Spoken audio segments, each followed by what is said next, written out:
person that is thrown around. Now, I have to ask, and I don't know, there's no proof of this, but the BMF member that was tied into the Jam Master Jay case, Yeah.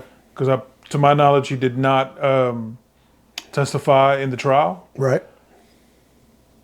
And the reason why he didn't testify was because he is somehow working with the feds. Well, this particular person that you talked about, he didn't testify, and he's probably working with the feds. That could be possible.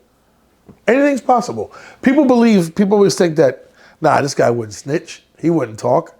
I was telling a friend of mine that the other day. I said, everybody talks. It all depends what kind of situation they get into, how much you have on them, and how deep they're in, and what they're looking at. You may find 1%, maybe 2% of people in these commit criminal activities don't snitch, because the government encourage you to snitch, and they can encourage you. I shouldn't use the word snitch.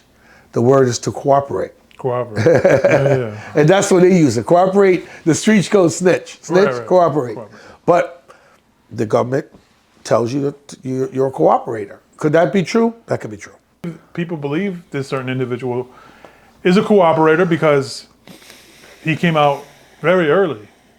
Because he's out, you know, and he came out very early compared to what he was sentenced to. Yeah, I mean, that could be, listen, and I'm going to say it to you straight up. I know how these cases work, so anything is pretty much possible. Right. You know, I had a guy years ago, right? He was a blood, and he was in the Bronx. And this guy was on the streets. He was very feared, you know, so I had a case with him.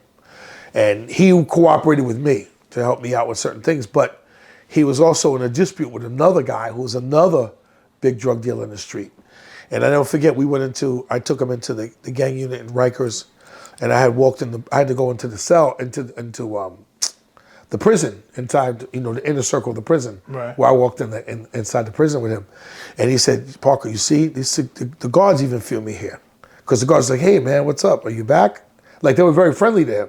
And he used to brag, say, you see, I'm not a pussy in here. People respect me. And they did respect him. But I also told him, listen, I'm gonna be straight with you. I tried to put him in witness protection and everything, and he didn't want to do it. He said, Derrick, I can't, man. He goes, I gotta go back in the streets. The streets is my thing. I can't stay in a hotel or take some new identity. This is where I grew up. This is where I live in the Bronx. I'm going back.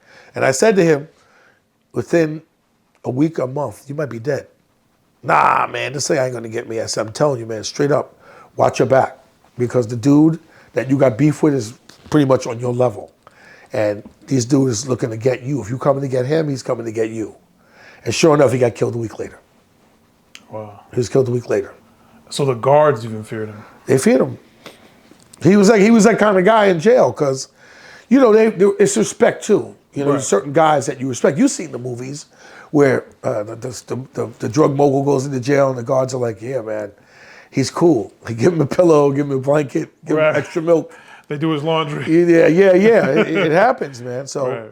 But he was that type of guy, and he was very, very feared, but he was very, very smart until the day of his death. He wasn't smart when I told him to move and to relocate. He didn't want to do that. Mm-hmm. But I understood it. I understood he's from the streets. This is his life. This is the way he's been brought up. This is the way he lived. He lived by violence, and he'll die by violence. That's how it was with him.